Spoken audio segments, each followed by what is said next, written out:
كاب إريتريان ميديا نيتورك نزعلت استدلوا زينانهو فلما أرستاتو ب3 سنة بتقبروا ناي لابراتوري مرمراتات بتقلال 10 كلتا سبات بكورونا فيروس كم سلخ تلقاقيتو حرصت بادا غراوتوم بملسلاس اتتاونت كبن مبال عتوب صعرتات يكايد اللهم أب دبوب السودان بقداي ممراس أم حدر تزوباتا تفتيرو صنح زي مرققا كم زهادة تقليتهم كيلا تطعنا تشاينا حدقنيا كبرز قلتو حدش فيروس أب حسما كم زرقب حبيرا زرزوري قطفال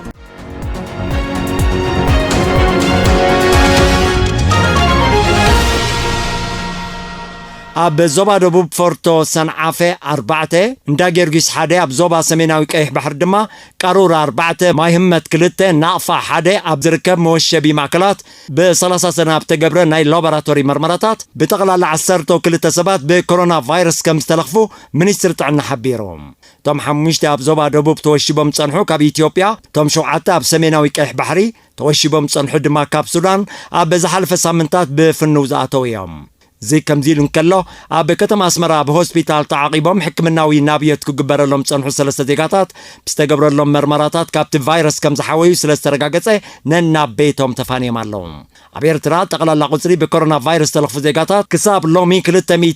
بتيح لهم 56 كابزياتهم بستجبر لهم حكمناوي كن حويهم كفانو نكلو 247 دما أب هوسبيتال تعاقبهم يركبهم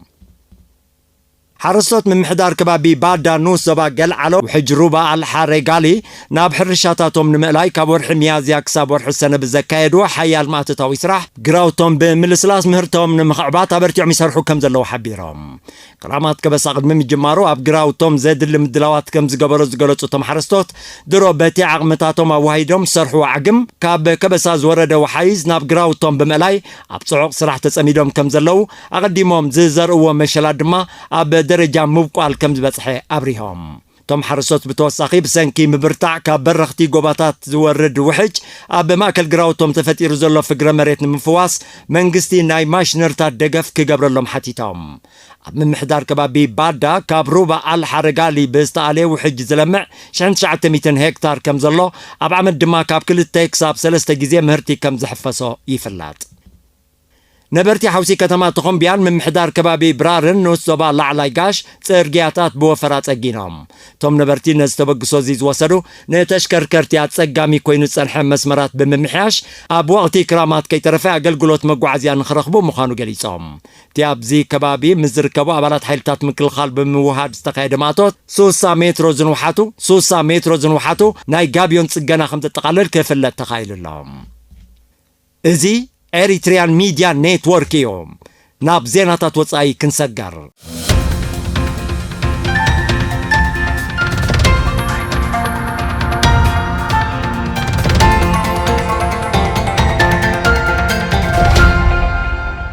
أب ريبابليك دبوب السودان بقداي ممراس أم حدرت زباطات تفتيرو صنح زي مرددا كم زهادا يقلت عليهم زي زحبر زلو بريزيدنت هاجر سالفا كير ميارديت ب3 سنة شمونت أم حدرت زباطات دحر مركوحيهم عقديما بمونغو منقستي دبوب السودان تقاومت وقنات نستبت حسممع مقرحي بزرقا قسم قدي أم حدرت 10 زباطات كمرتو زبلينيرهم يخون بر تقاومت وقنات عبتستبت حسممع زي معرينات كم زنبرا بمتكاس داقما قمت كقبرو اليوم كتصوع صنيحهم بريزيدنت سالفا كير ميارديت أم حدرتي كمزز مجمارقنا اتي تفتيرو تصنح زي مردا كم تفتح زملكت مخانو نايك 4 عزبتي يحبرهم ترفع ما حدرتي كلتا اوراجاتات مال جون جلين لعلاي نيلن اب قربا معلتات كمرصو مخانهم بيت صحفه بريزيدنت سالفا كير قليسلهم زياب مونغو منقستي دبوب السودان تقاومتون تبتيح زلو زي مردا ابتا هاجر تفتيرون زلو عليتاوي ملكع زحازه قጭታት اب مهدا وانتاو تراكم زلو يامات أرتام مبرق أفريقيا تاجر كاب كل تشان 13 زتخست وجع حد جنا سلاموي مع البو كم زي رخبة يفلات تركن فرنسان بوجوداي ليبيا بناي كانت وجعتين كم زلوا نتي كونتات بقربا زكتات الوجنات قليسهم ፕሬዚደንት ፈረንሳይ ማኑኤል ማክሮን ቱርኪያ ኣብ ሊብያ ተካይዶ ዘላ ወታደራዊ ምትትታው ነቲ ኩነታት መሊሱ የጋድዶ ከም ዘሎ ብምጥቃስ ብዘይ ቅድመ ኩነት ክቋረጽ ክጽውዕ ጸኒሕሎም ቱርኪ ንሰራዊት መንግስቲ ሶሪያ ብምዕጣቕ ወታደራዊ ቅልውላው ሊብያ ሰላማዊ ፍታሕ ከይረክብ ኣሉታዊ ተርኣ ትጻወት ከም ዘላዩ ፕሬዚደንት ማክሮን ዝወቀስ መንግስቲ ቱርኪ በወገኑ ፈረንሳ ንዕጡቃት ተቃወምቲ ሓይልታት ሊብያ ገዚፍ ወታደራዊ ደገፍ ብምግባር ቅልውላው ሊብያ በሰላም ንምዕራፍ ንዝካየድ ዘሎ ዲፕሎማስያዊ ጻዕሪ ተዓናቕፎ ከም ዘላ ገሊጹሎም ፈረንሳ ቅልውላው ሊብያ ኣብ 2011 ናብ ጀመረሉ እዋን ምትትታው ካብ ዝገበራ ቀዳሞት ኣባል ሃገራት ኪዳን ሰሜን ኣትላንቲክ ኔቶ ምዃና ጸብጻባት ይሕብሮም ታገር ኣብ ልዕሊ ሊብያ ንጸደቐ ናይ ኣጽዋር ገዳ ንምኽራር ተባሂሉ ኣብ ማእከላይ ባሕሪ ኣብ ዝካየድ ዘሎ ወታደራዊ ተልእኾ ካብ ዝነጥፋ ዘለዋ ኣባል ሃገራት ኔቶ ምዃና እውን ይጥቀስ ሓያላን ሃገራት ንጂኦፖለቲካዊ ረብሓታተን ክብላ ኣብታ ሰሜን ኣፍሪካዊት ሃገር ዘካይዶ ዘለዋ ወታደራዊ ምትትታው ነቲ ኩነታት መሊሱ ይሓላልኾ ከም ዘሎ ናይ ቀረባ ተዓዘብቲ ይገልጾም ነቲ ቅልውላው ብሰላም ንምዕራፍ ክካየድ ጸንሐ ዲፕሎማስያዊ ጻዕርታት ዛጊት ዝጥቀስ ውፅኢት ኣይተረኽቦን ወታደራዊ ዘይምርግጋ ዞባ ምዕራፍ ኣፍሪካ ንምህዳ ክካየድ ጸንሐ ኩለ መዳያዊ ጻዕሪ ንገስጋስ ሽበራውያን ዝገተ ኮይኑ ከም ዘይጸንሐ ምስቲ ከባቢ ቅርበት ዘለዎም ተንተን ተሓቢሮም ኣብቲ ዞባ ብፈረንሳ ዝምራሕ ዓቃብ ሰላም ሰራዊት ሕቡራት ሃገራት ተዋፊሩ እኳ እንተሎ እቲ ጸጥታዊ ወጥሪ ክሃድእ ከም ዘይተረኣየ ብኣንጻሩ ሰብኣውን ጸጥታውን ክሳራታት ከም ዝዓበየ እቶም ተንተንቲ ገሊጾም እቲ ኩነታት ክመሓየሽ ብዘይምኽኣሉ ንሕቡእ ኣጀንዳ ናይቲ ኣህጉራዊ ዓቃብ ሰላም ሓይሊ ዘመልክት ምዃኑ እዩ ዝሕበር ዘሎ ሃገራት ምዕራብ ብሓፈሻ ፈረንሳ ድማ ብፍላይ ጸጋታት ናይቲ ዞባ ንምምዝማዝ ህላዊአን ከውሕሳ ይጽዕራ ከም ዘለዋ እዩ ዝጥቀስ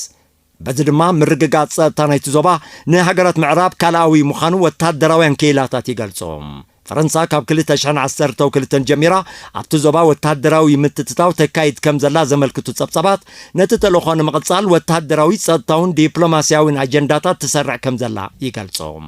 በዚ ድማ እታ ሃገር ኣብቲ ዞባ ዘይቀጥታዊ ዳግመ መግዛእቲ ንምትካል መደብ ከይሃለዋ ከም ዘይተርፍ ተንተንቲ ፖለቲካ ስጋቶም ይገልጾም ዞባ ምዕራብ ኣፍሪካ ብባህርያዊ ጸጋታት ርቡሕ እኳ እንተኾነ ግዳማዊ ምትትታው ብዝጠንቁ ጸጥታዊ ዘይምርግጋ ግና ህዝቡ ተጠቃሚ ጸጋታቱ ክኸውን ከም ዘይከኣለ ናይ ቀረባ ተዓዘብቲ ይጠቕሶም ክኢላታት ጥዕና ቻይና ሓደገኛ ምዃኑ ዝገለጹ ሓድሽ ቫይረስ ኣብ ሓሰማ ከም ዝረኸቡ ፍሊጦም እቲ ቫይረስ ናብ ሰባት ክመሓላለፍ ከም ዝኽእልን ሓደገኛነቱ ከቢድ ክኸውን ተኽእሎ ከም ዘሎን እቶም ክኢላታት ስጋኣቶም ገሊጾም ሃገሩን እቲ ጉዳይ ብዕቱብ ትከታተሎ ከም ዘላ ዝገለጸ ኣፈኛ ሚኒስትሪ ጉዳያት ወጻኢ ቻይና ከይላባዕ ጻዕርታት ከም ተካይዳ ረዲዮም ንመግቢ ዘገልግሉ እንስሳታት ብሓፈሻ ሓሰማ ድማ ብፍላይ ምንጭ ተላባዕቲ ቫይረሳት ኮይኖም ምጽንሖም ክኢላታት ጥዕና ይገልጾም መበገሲ ናይዚ ጥዕናዊ ስጋት ዓለም ኮይኑ ዘሎ ለበዳ ኮሮና ቫይረስ ካብ እንስሳታት ዝተበገሰ ክኸውን ከም ዝኽእል እዩ ዝእመት እቲ ኣብ ወርሒ ታሕሳስ 2019 ኣብ ቻይናዊት ከተማ ህዋን ዝተራእየን ናብ መላእ ዓለም ዝተላብዐን ለበዳ ዛጊት ኣስታት 10.6 ሚልዮን ሰባት ክልከፉን ከለዉ ኣስታት 515,000 ካብኣቶም ከም ዝመቱ ጸብጻባት ይገልጾም ኣብ ዲሞክራሲያዊት ሪፓብሊክ ኮንጎ ብዝካየድ ዘሎ ቀጻሊ ዕጥቃዊ ግጭት ኣብ ውሽጢ ዝሓለፈ 6 ኣዋርሒ ጥራይ ልዕሊ 1 ሚልዮን ሰባት ካብ ኣባይቶም ከም እተመዛበሉ ጸብጻባት ሕቡራት ሃገራት ኣመልኪቶም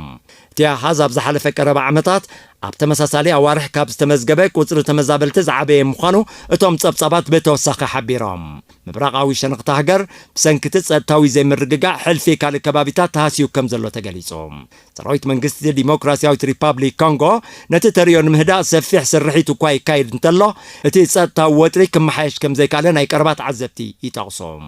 ነቲ ጸጥታዊ ዘይምርግጋእ ክህድእ ተባሂሉ ኣብቲ ሃገር ዝተላእከ ዓቃብ ሰላም ሰራዊት ውድብ ሕቡራት ሃገራት እወንታዊ ተርኡ ከም ዘይተጻወተ እዩ ዝውቃስ እስራኤል ኣብ ክሊ ማያት ሃገሩ ከተካይዶ ወጢና ዘላ ሓድሽ ዕደና ነዳድን ጋዝን ክትስርዞ መንግስቲ ሊባኖስ ጸውዖም እቲ መንግስቲ ነዚ ጻውዒት እዚ ዘቕረበ እስራኤል ኣብቲ ከባቢ ናይ ዕደና ውዕል ንምግባር ትሸባሸብ ከም ዘላ ድሕሪ ምቅልሑ እዮም እስራኤል ኣብ ላዕላዊ ግዛኣቱ ዕደና ከተካይድ ከም ዘየፍቅድ ዝገለጸ መንግስቲ ሊባኖስ ተግባራዊ እንተኾይኑ ኣብ ልዕሊ ኣስጉምቲ ክወስድ ከም ዝኽእል ኣጠንቂቑሎም እቲ መደብ ካብ ምእዋጅ ኩናት ፈልዩ ከም ዘይርአዩ መንግስቲ ሊባኖስ ዝገልጽ ኣሎ በዚ ድማ ሞንጎ ክልቲአን ሃገራት ጸንሐ ኩለ መዳያዊ ዘይምቅዳው መሊሱ ክብእስ ከም ዝኽእል ምስቲ ከባቢ ቅርበት ዘለዎም ወገናት ይእመቶም እስራኤልን ሊባኖስን ልዕሊ 860 ኪሎ ሜትር ዝንውሓቱ ዘከራኽረን ማያዊ ኣካል ከም ዘሎ ዘመልክቱ ጸብጻባት እቲ ቦታ ብጸጋታት ነዳድን ባህርያዊ ጋዝን ሃብታም ምዃኑ ይረድኡ ኣብ ማእከላይ ባሕሪ ተካይዶ ዕደናዊ ንጥፈታት ንምስፋሕ እትሰርሕ ዘላ እስራኤል ኣብቲ ከባቢ ናብ ኤውሮጳ ዝቐንዐ መስመር ነዳዲ ንምህናጽ ኣብ ፈለማ 2020 ምስ ግሪክን ቆጵሮስን ውዕል ከም ዝኸተመት ይዝከር።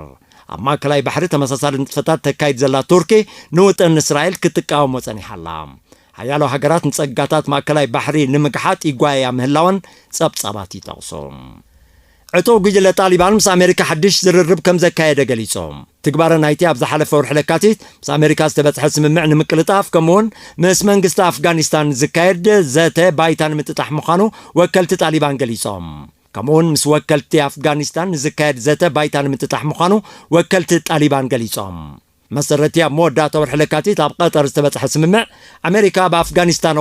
ኣዋፊራቶ ዘላ ሰራዊት ክትስሕብ ጣሊባን ድማ ዘካይዶ መጥቃዕትታት ከቋርጽ እዩ። ብዘይካዚ መንግስቲ ኣፍጋኒስታንን ጣሊባንን ምልዋጥ እስራት ብምክያድ ቀጥታዊ ዘተ ከሰላስሉ ኣብቲ ስምምዕ ተጠቒሱ ነይሩ እዩ። ተኾነ ግን ጣሊባን ኣብ ልዕሊ ዕላማታት መንግስቲ ኣፍጋኒስታን ዘካይዶ መጥቃዕትታት ብምቕጻሉ ትግባር እቲ ስምምዕ ከይኩለፍ ስጋኣት ኣሎ።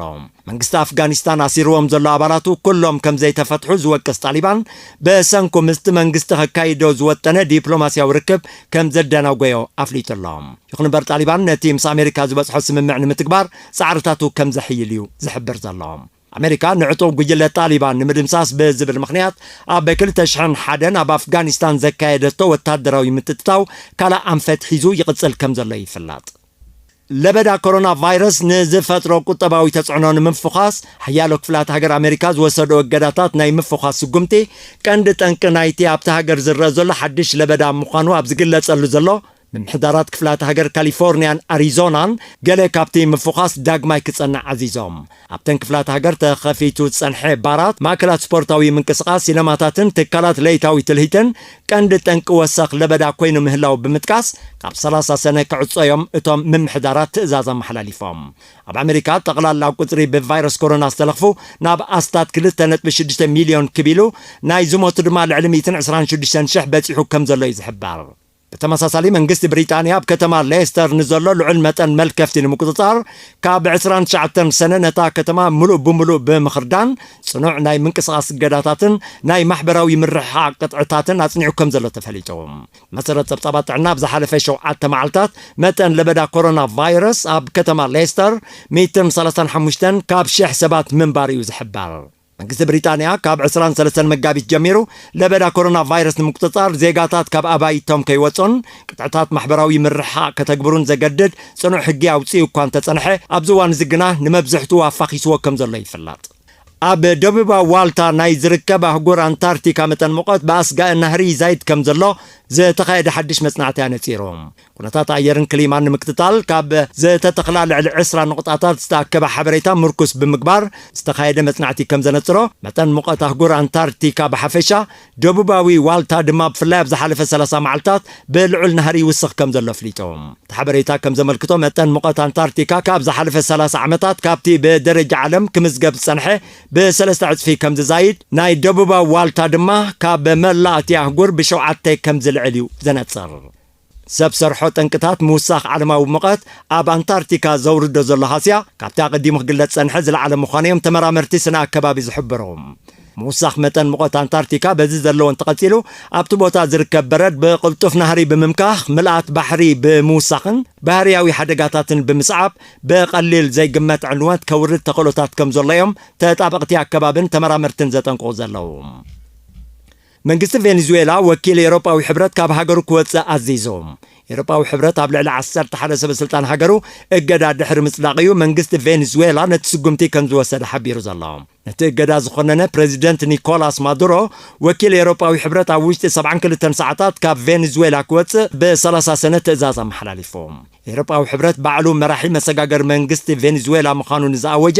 ኹዋን ጓይዶ ድሕሪ ምድጋፉ ምስ መንግስቲ ቬኔዙዌላ ተፋሓፊሑ ምጽንሑ ጸብጻባት ይሕብሩ።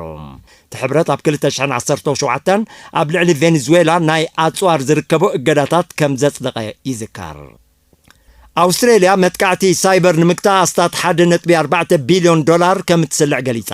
زعبي كفال نايت جنزب أب ممعبال كلتاوي عقمي استرف دما أب متتتاو استراغة تكنولوجي مراقبيتات كم زوعل منيستر مكل خلا أستراليا فليتهم انقصا أستراليا نزقل زلو أب زحلفة قربا أوارح أب حاجرو ترقاقامي متكعتتات سايبر كم استفاد سمي بمقلاتيهم تتريو بعينة عقن نازاي ديمت كم زلو زقلتا منيستر مكل خالتاقر باقون مكتو عتوب سرح كم زد اللي يرديهم بمسرة تبطابات أستراليا أبزا حالة ورح جنبوت قبل حيالو تكالات منقستي متكعتي سايبر كم استخيد يتفليت اللهم متكعتي سايبر حدا كابز عبيو سادتاوي سقات عالمنا كوينو كم زلو يفلات زي خبركم تخطاتلتي إريتريان ميديا نيتورك زينا قدمين فتصام أرستاتو كدق مالكم ب3 سنة بتقبرو ناي لابراتوري مرمراتات بتقلال 10 كلتا سبات بكورونا فيروس كم سلق في ترقاقيتو حرصت بادا جراوتوم بملسلاس اتتاونت كبن مبال عتوب صعرتات يكايد اللهم أب الدبوب السودان بقوداي ممراس أم حدر تزوباطات تفتيرو صنح زي مرققا كم زهادة تقليسوهم كيلا تطعنا تشاينا حدا قنيا كبرز قلتو حدش فيروس أب حسما كم زرخو بحبيرهم